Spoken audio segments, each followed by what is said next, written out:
another part of the lake. Why is that significant?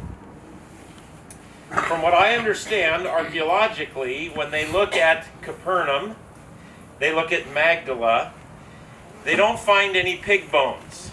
Why is that? Kosher. Right. Jewish side of the lake. Other side of the lake, Gentiles. Jesus says, let's go to the other side of the lake. What would the disciples been thinking? Yeah. Why? Why? Why would we do that, Jesus?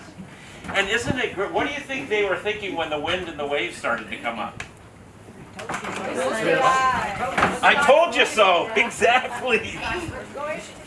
That's why we told you shouldn't do this, Jesus. It's like a sign from God, you know. But he's asleep, you know. Can you imagine him waking him up? Or, you know, at first they were probably like, should we wake him up? Should we wake him up? You know, it's like mom and dad, you know, before Christmas or something. Should we get him up yet? Is it early enough? Is it time? How bad does it have to get till we wake him up, you know? But it gets pretty bad. These folks are pretty seasoned fishermen, some of them, so they're not, so they think they're done for. Not just because the wind and the waves were so bad, because they were going to the place where there's evil, bad stuff. And so they go across, Jesus stands up. It's one of my favorite works of art, and I've got it in my office. Next time you go into my office, Jesus standing up and saying, peace, be still. Kind of like this. Peace, be still. So that would have been good enough, right? Okay, Jesus, we got it. Let's go back. But Jesus keeps going to the other side. Why do you think, no right or wrong answers here, why do you think Jesus wanted to go to the other side? Why would he purposefully go over there? What do we get from that? What do you think? Well, was he going to work with the pigs were over there? Yeah. Yeah, he knew that. He knew that. Yeah. Why? But why? Why not just stay over in the... He came for all. He came for all. Say that again? He came for all. Okay. All Yeah, right. Absolutely. He could say it, but he didn't. So he goes over there, and I think it's really cool. What's the first thing that meets him? An unclean spirit. An unclean spirit. Now, so historically, in people's mindset, and whether, you know, demons don't like water. They believe, this is what people believe, that, you know, water was not something an evil spirit liked, didn't want anything to do. So, just, you got to get some humor in this. So what does Jesus do?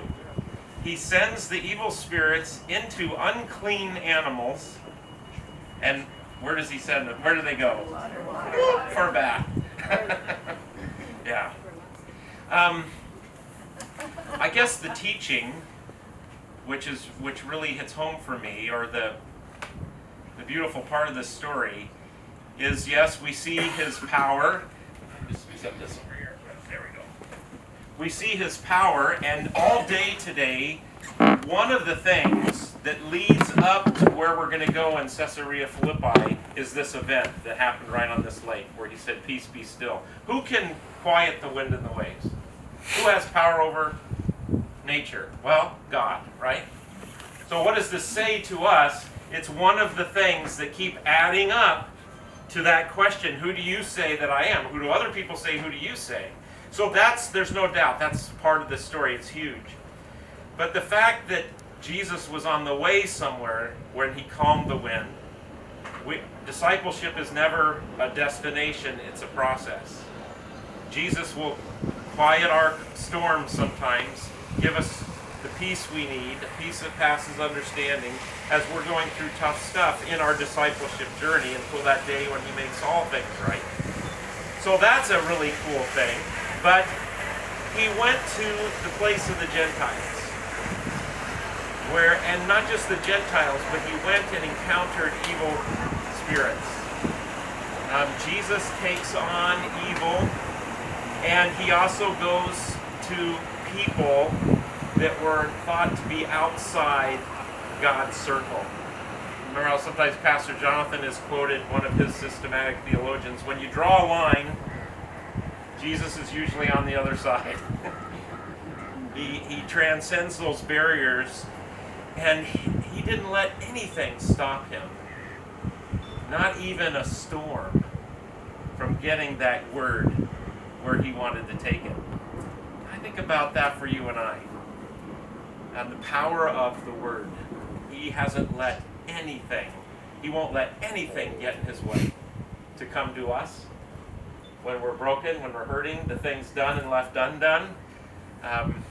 Not just as individuals, but as a people. You know, Silverdale Lutheran, beautiful, amazing church, amazing community, but we have our frailties and foibles, but he isn't going to let that stop him.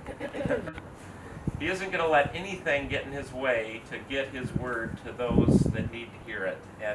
And now we're in the boat with him.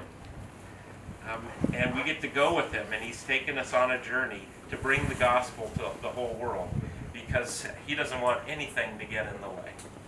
Because what he's showing us is who God is, that God not only loves the world, but he's going to take care of that problem of our separation from him in the cross and resurrection. So what a beautiful thing to be here in this moment, and think about Jesus' disciples in a boat, not too unlike this one, going across the lake.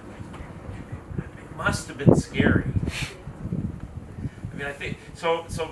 My other thought I had with this was, what are the places we're afraid to go? What are the places we're afraid to go? Think about that just for a minute. Give you a few minutes of quiet. What are the places that Jesus wants us to get in the boat with him to go that are scary?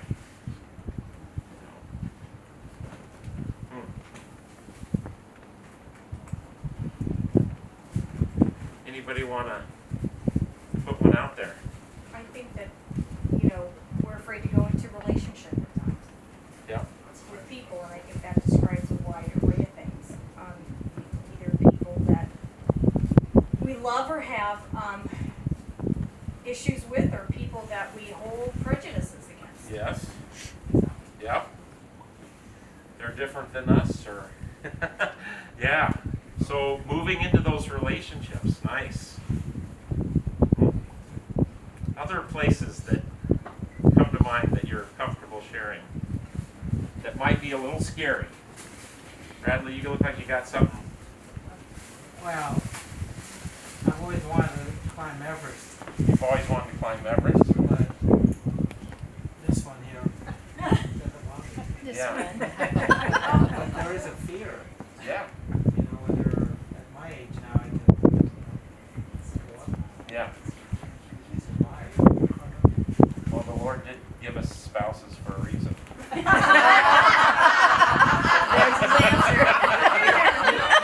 How about if we think about Everest as a metaphor?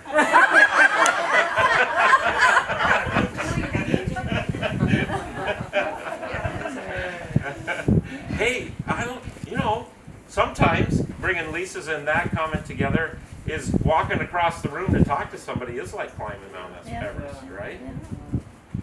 Even if they're in our narthex of our church. So maybe starting small, like with Rainier.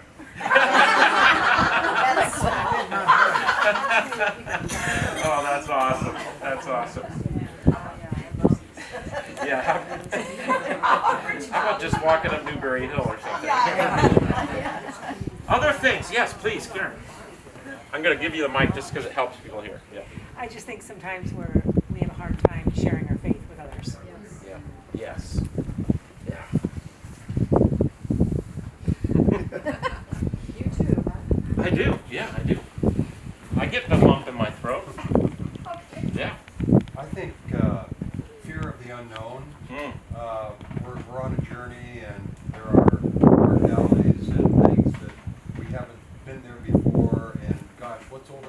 hill, and are we going to be able to find our way? Can we get back? And many times we've been places where, Darlene, stay behind me. We're skiing down through this village. It's getting dark. If we fall, if you fall, I don't know if we're going to make it. So there's a little bit of, well, I was ahead of you. I was no way going to fall. But there's this fear of the unknown. You don't know what's around the next corner. And I think that's part of to me, that's part of the beauty of life, because if we knew it all, Yeah. I mean, who wants that? You know, Yeah, right. So you can't have it both ways. There's things that we don't know. There's unknowns, many unknowns, health-wise, relationship, goes on and on and on. Financial, jobs, it's unknown. Yes. So you have to have faith that, you know, in the end it'll work out both the time. Yeah. Oh, beautiful. Beautiful. Great description of discipleship. It's risky. It's an adventure. Yeah.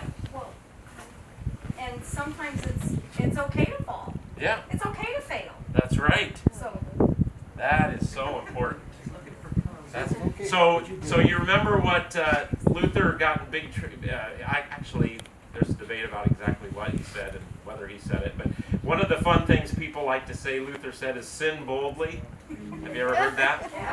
You know, now obviously he wasn't saying, you know, like go out and sin as much as you can, you know, some people think that's what it meant, but actually what he meant is stop being so afraid of making a mistake. You have God's grace. You have His mercy. He's our foundation, so get out there. You make a mistake, you make a mistake, but get out there. You know, like the sermon from last week, get off the bench. You know, He wants you in the game. You know, so yeah, good. Yeah. You mean sent? You mean sent? Oh yes, the pool of Siloam. Sent, right? Yeah, go wash. Yeah. It's great. Our gospel reading for last Sunday was the blind man in the pool of Siloam. So in the lectionary. So it's like, it was perfect for what we're going to see this week. Any other people with thoughts about, man, something scary that Jesus wants us to get in the boat to go? Any other thoughts about that? Yeah, Stephanie, please. I'm just thinking about how we kind of get caught up in our life. We're used to doing the same thing all the time, and it's really hard for us to break out and listen to God's voice and actually do something He might be telling us to do outside our zone. Yes. Great. What about as a church? It's true individually. What about as a church? You know, we're doing good. I mean, by all counts, especially in our own faith tradition compared to some other churches. People are like, wow, Soria Lutheran. What's God calling us to do to get out of our comfort zone? Are we okay where we're at? You know? And I've been talking since my sabbatical about, I think God wants to do something with us as a church. He wants us to get in the boat. He's got some things in store for us that might make us a little scared. Makes me a little nervous. So yeah, great. Thank you. Beautiful. Anybody else that Spirit might be stirring you to share a little bit here? I'm kind of afraid of homeless people. Yeah. Especially when I'm on my way to church, to Quilters or whatever, I almost always see somebody at the freeway, you know? Yes.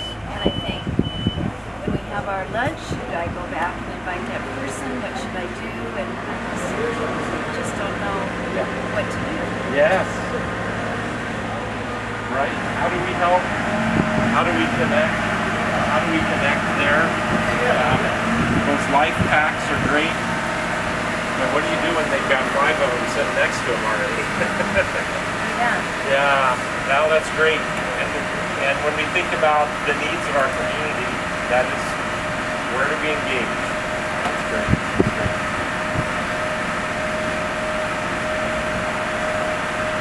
Any others?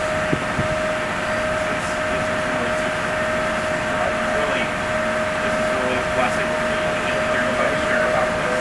We now go across the lake. sing a little bit here, but how about if we just close this little session with a prayer?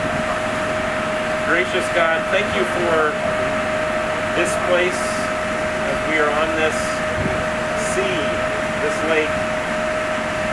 We think about Jesus going to scary places, that he takes us there. So may we have your Holy Spirit, that we be open to where you are taking us, to ventures unknown, places that we never thought we'd go, but we know you are out ahead of us, leading us, and that you are with us in the boat, and you will calm whatever storm is needed. So we give thanks for this time, and we pray this in Jesus'